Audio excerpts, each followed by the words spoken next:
Yes, sir. The national policy on education is the third in the series.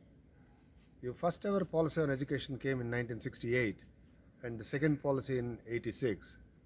It was revised in 1902, but since then we haven't had a policy on education so far.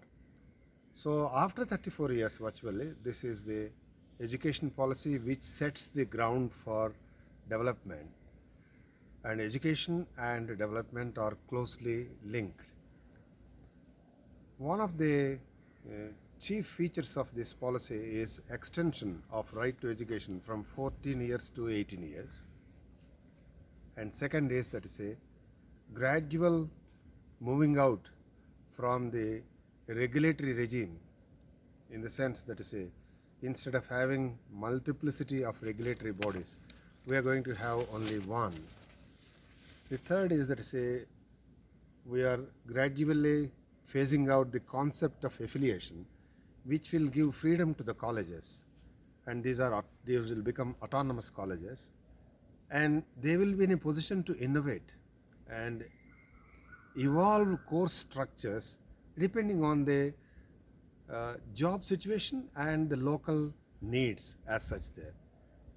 Whereas presently it is conditioned by university-centric model of affiliation, in future colleges will be autonomous and they will be in a position to strengthen the curriculum in whichever way is useful to the student community.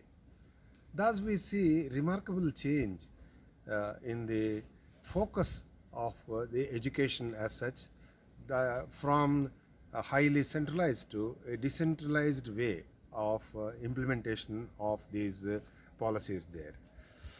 And lastly, the target of 50% enrollment in higher education means that we are going to increase the supply side of education, not only supply side of education, but also increase the demand for education by a four-layered approach there. It's going to be a four-year degree. First year, if you complete, you have option of leaving the course with a certificate. Second year, if you leave it with a diploma, and third year only with a degree. That option will be there for the students. That way, this is a remarkable document there, giving option to the student to choose the career there. And then starting vocationalization after 8th class is indeed a very important and significant development. Thus we remember this policy for major institutional changes contemplated, and the outcomes are going to be very positive for this country. The last aspect which we should remember is that it's going to augment financial resources for the national implementation of national policy by increasing allocation to 6% of the GDP, long back promised in the Kothari Commission report in 66-67. Now that is going to be realized, and most people should be happy with this resolve of the government to allocate 6% of the GDP.